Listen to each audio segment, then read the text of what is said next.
Good morning, Melbourne, and welcome to yet another episode of Talking Trash with Lucy from Need a Skip Now.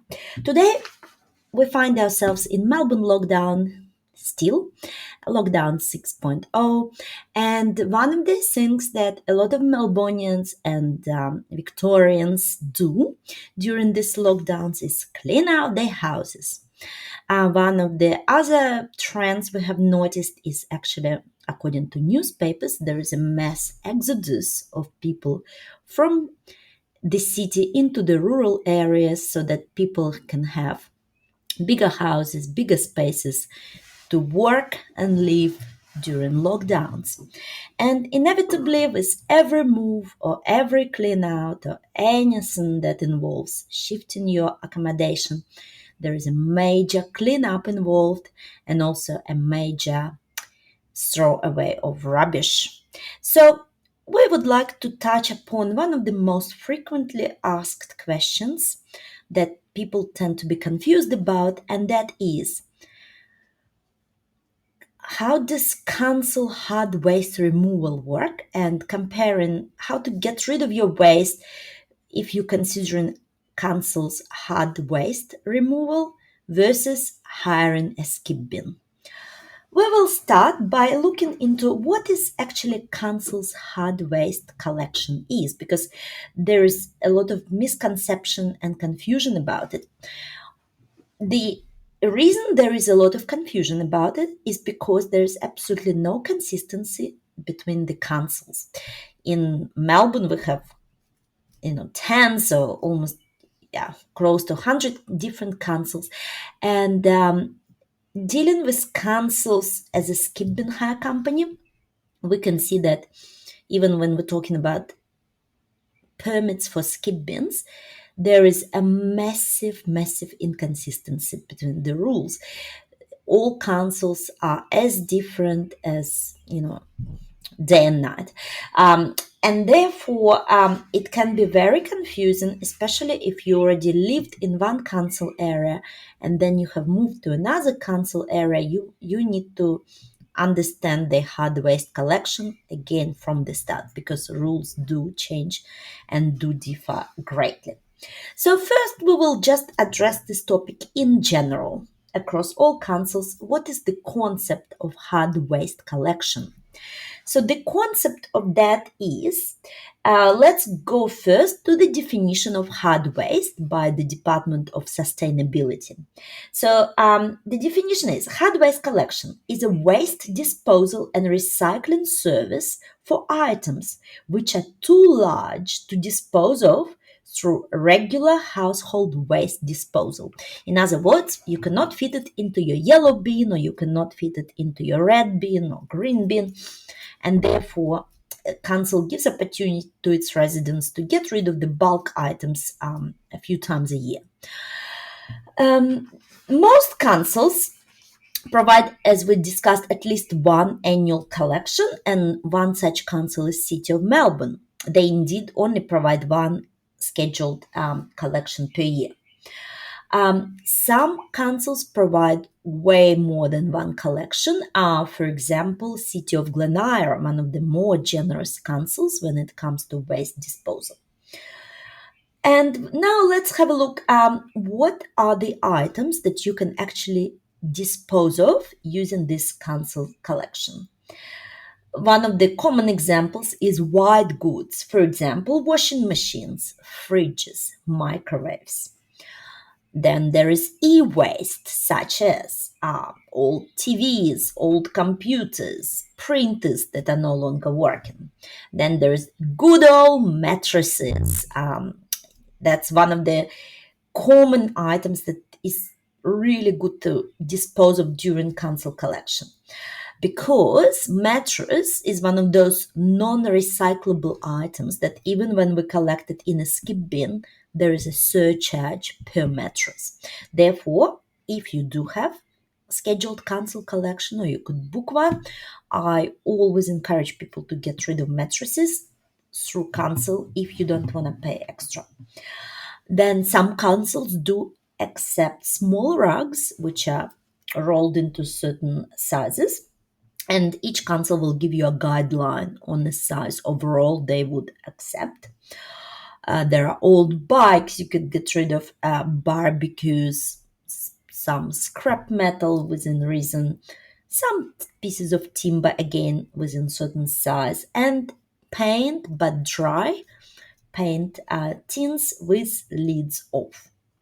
Again, it is critical to double check with your specific council what is that they accept and what are the items that they do not accept.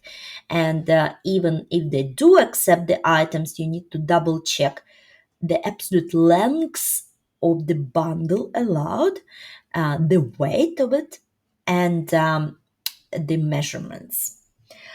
For example, heavy items need to be only as heavy as to allow two people to lift it. If two grown men cannot lift your item, then most likely it will not be collected. Now, what to do? You need to, first of all, as we said, there is a massive discrepancy in how much you can dispose of. For example, City of Melbourne only allows you to dispose of 1 cubic meter of waste. What is 1 cubic meter? How do we even measure cubic meters? Well, waste, most often waste is measured in cubic meters, and cubic meter is one, let's say if we're talking about 1 cubic meter, imagine a cube, so it's 1 meter wide, 1 meter deep, and 1 meter tall. So it's the height, the length, the width. Okay, so that's all 1 meter. So that's City of Melbourne. Other councils, and again, you need to double check exactly your specific council allow you to get rid of up to 4 cubic meters of waste. Okay, so imagine a cube and all sides equals 4 cubic meters, 4 meters. So that's your cubics. And now we will go to which items will not be accepted in hard waste collection, and that is as critical as considering what can be accepted. So, for example, I will take City of Melbourne as an example. They will not accept items such as recyclables, inclusive of paper, cardboard, plastic containers, and aluminium cans. They will not accept domestic waste, including garbage bags full of food or other stuff. They will not accept, and that's across all councils, renovation materials. So if you're renovating, please do not consider hard waste collection. That will simply not work. City of Melbourne in particular will not accept carpets. Next item is a big no-no: sinks, toilets, and plasterboards. And again, if you think about it, these are the byproducts of renovation. No council will accept building waste, including bricks, concrete, soil, stones, timber, and roofing. And of course, no council will accept hazardous waste, such as asbestos. It's a big no-no. In fact, this type of waste will not be accepted in skip bins either. So hazardous waste, to get this to get rid of that, you actually need to contact specific companies that deal with asbestos removal. For example, if you have asbestos, you need to Google asbestos removal in your area, and it will be a specialized company that will organize that for you. And another big no items that council will never collect is polystyrene and styrofoam. Now, there are also specifics for some councils, and they mentioned that they will not collect such things like tires, parts of motor vehicle, waste from industrial or commercial areas. Now, that is very important distinction. Hard waste collection is generally a residential service, so that's for residents, for homes. It is definitely not for factories. It is not for your commercial premises. It's not for your commercial office. It's not for end of lease cleanup. For all of this, you absolutely need to hire a skip bin, and we will talk about that later.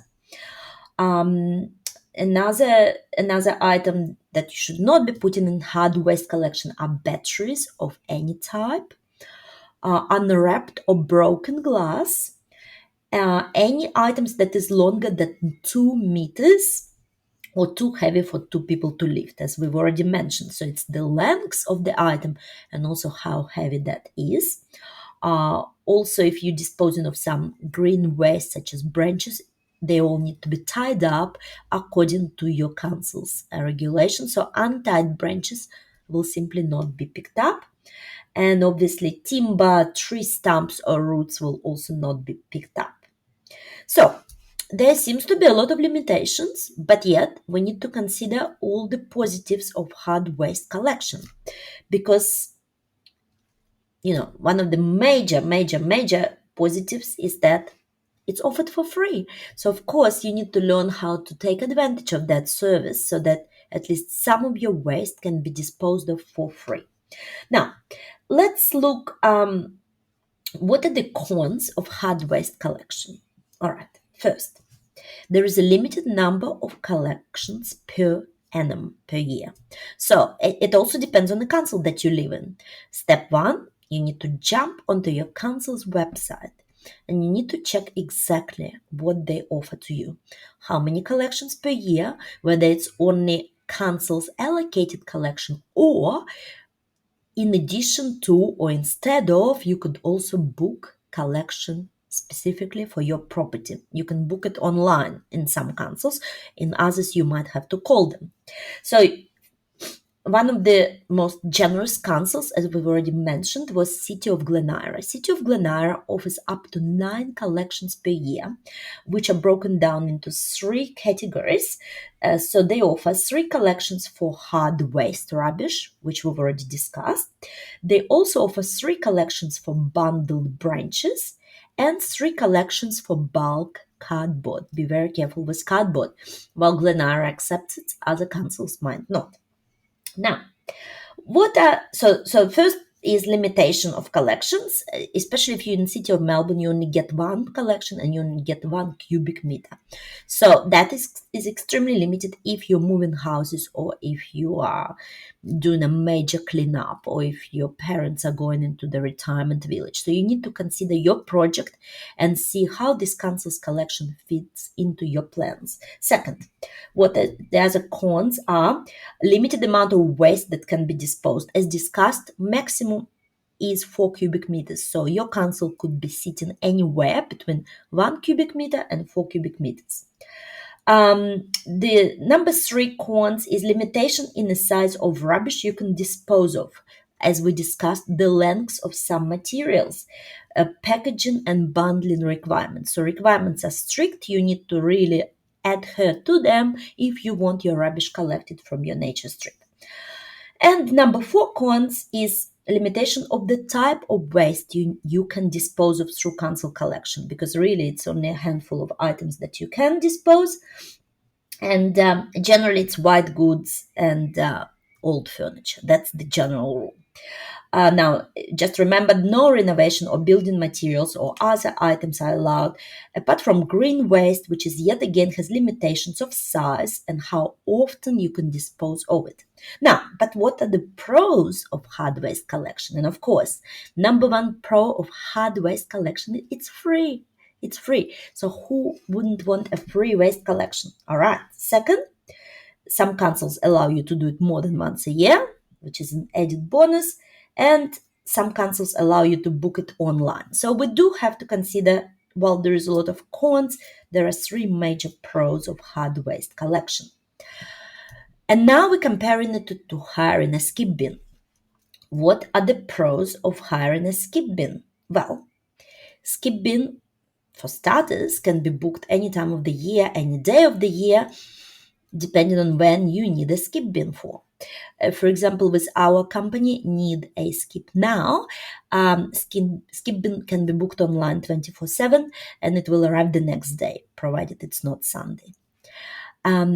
Also, with skip bin, we allow you to keep it for as long as you need it within reason.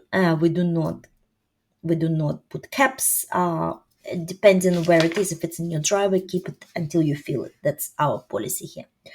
Now, the other pro of hiring a skip bin, it's perfect for renovations, for building waste, for anything that you basically cannot dispose of in hard waste collection. So one of the major things that you can dispose of is obviously timber, bricks, concrete, soil, any type of renovation waste. The only thing that is similar to hard waste collection is hazardous waste, such as liquids, solvents, oil, asbestos. Now, none of these will be accepted in skip bins, of course, because these are hazardous, flammable materials, and there are specialized ways of how to dispose of those. Now, another beauty of skip bins is that it comes in different sizes. So no project is the same. No project is, tailored made to 1 cubic meter or six. So with skip bins, you can have a skip bin from mini skip of 2 cubic meters all the way up to 31 cubic meter walk-in container. So, and if you underestimated your size, if you've ordered a 6 cubic meter bin, you filled it, you don't need to go into despair. You just order another one, whatever size you need, and you keep going until your waste is removed. So skip bins is obviously far more versatile. It's on your terms.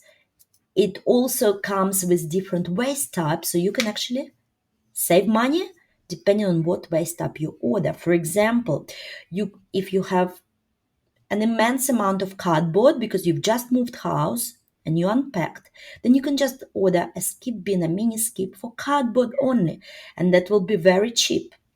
Or if you're replacing your timber fence and you have lots of untreated timber to dispose of, and you have long pieces of timber, which absolutely will not be picked up in hard waste collection. In this case, again, you hire a long skip bin, like a hook bin, 8 cubic meters or 10 cubic meters hook bin, and you dispose of your timber. And timber being a recyclable waste type is extremely economical again compared to, say, mixed heavy waste. So skip bins are obviously extremely versatile. Now, what you can say is, hey, what about if I just take my rubbish to the tip myself? Well, for that we had a separate episode which talks about hiring skip bins versus taking it to the tip. And the problem with tips, especially in COVID times, every time there is a lockdown, the tips are shut for residents. So that is absolutely not an option. And a lot of our building and trade customers who used to use tips regularly, they've just simply given up at this point because the rules and limitations of tips are incredible, and also not to mention the terrible waiting times to even enter to the tip, the time it takes to unload your trailer, because some tips get you to unload into separate categories. So you're not only loading it, you're then unloading it, and you have to put up with the time, travel time, terrible odors at the tip, and of course heavy, incredible prices. So in summary, what we can say to you is that hard waste collection is fantastic. So if you are cleaning up, if you are moving houses, if you are simply relocating or doing something where you have waste, we recommend to utilize the best of both worlds. We recommend to first of all check when is your next scheduled cancel collection, if you can dispose of your waste, of some of your waste this way. If there is no scheduled cancel collection, check if you can actually book it online specifically for yourself and just see what you can dispose of, even a small quantity, even 1 cubic meter, even 4 cubic meters that you don't have to pay for. Then estimate what is the remaining rubbish and order a skip bin. One more tip that we can give is that if something is still working, such as some old furniture or old couch or dining set, and it's too big for cancel collection, yet it's too good to throw away, give it away. One of the places is Facebook Marketplace, where if you didn't have time to sell, You can just list it for free, and you will be surprised how many people will jump at this opportunity to come and grab your what you consider waste from you, and for them it will be an unbelievable opportunity. I recall a few years ago we were moving house, and I completely ran out of time to sell stuff on eBay or on Facebook. So I just put it on Marketplace. There was a dining set we had, and I had so many messages from some people saying, we've been dreaming about having a dining set and we couldn't afford it. And there was heartbreaking stories. And basically, by the time I actually managed to give this dining set away, it was just a fantastic feeling just to give something away. So basically, in summary, plan it ahead, plan it forward, sell what you can, give away what you can, use your cancel collection in any shape or form that is available, and the rest will go into your skip bin. For any questions on any of this and others, please don't hesitate to reach out to us. We're only on needeskipnow.com.au, or our phone number will be in the show notes. And until next time, thank you for listening to Talking Trash with Lucy from Need a Skip Now.